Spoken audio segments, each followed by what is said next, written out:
Hi అండి. ఈరోజు కరివేపాకు కారం ఎలా చేయాలో చూద్దాం. దీనికోసం కరివేపాకు తీసుకున్నాం. దీన్ని శుభ్రంగా కడుక్కొని ఆరబెట్టేసుకున్నాం. ఈ కరివేపాకు అనేది శుభ్రంగా కడిగి ఆరబెట్టేసుకున్నామండి. ఇప్పుడు దీనిలోకి ధనియాలు అవన్నీ తీసేసుకుందాము, ఏమేం కావాలన్నది. ఎండుమిర్చి వేసుకున్నాం, మినప్పప్పు, పచ్చెనగపప్పు, కొన్ని ధనియాలు కూడా వేసుకుందాము. ఇది మొత్తం వేపుకున్నాం.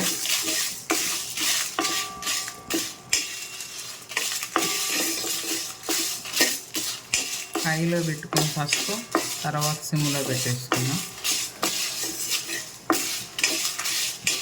కొంచెం మంచిగా గోల్డ్ కలర్ వచ్చే వరకు వేసుకున్నాం.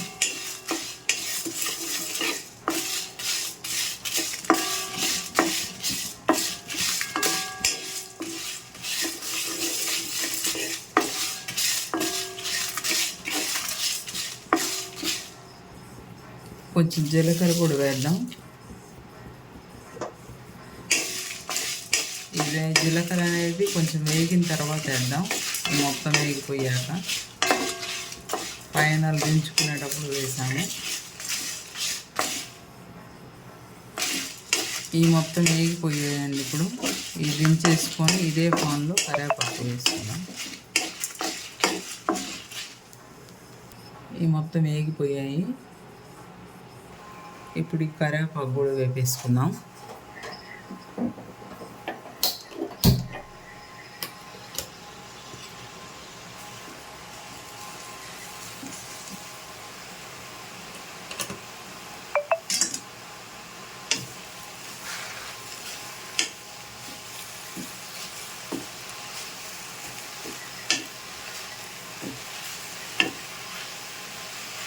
ఇది ఆల్రెడీ ఆరబెట్టేసుకున్నాం కదా,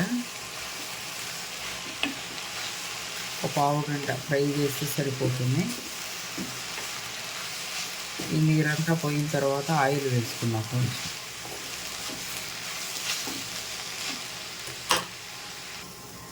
కొంచెం ఆయిల్ కూడా వేసుకున్నాం. ఇది కొంచెం బాగా వడపడేదాకా వేపేసుకున్నామని, అంటే గలగలలాడేదాకా.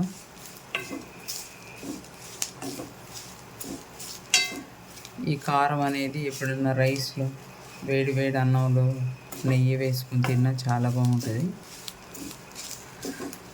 ఎప్పుడు ఆ కూరలు, పచ్చళ్ళు అవే కాకుండా ఒకసారి మీరు కూడా ట్రై చేయండి. ఈ కరివేపాకు అనేది వేగిపోయింది. ఇప్పుడు ఇది కొంచెం చల్లారనిచ్చి మిక్సీకి వేసుకుందాం.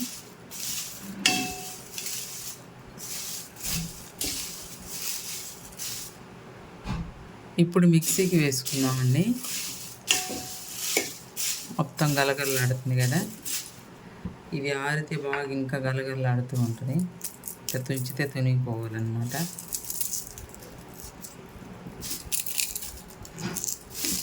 ఇలా అయిపోవాలి. ఆరేసరికి ఇంకా బాగా వస్తుంది. ముందుగా వేయించి మిక్సీకి వేసుకున్నాం. ఇప్పుడు ఇదంతా మిక్సీకి వేసుకున్నాం కదా, ఇప్పుడు ఈ కరివేపాకు కూడా వేసేద్దాం. ఇది మొత్తం కలిపేసి మిక్సీకి వేసుకుందాం.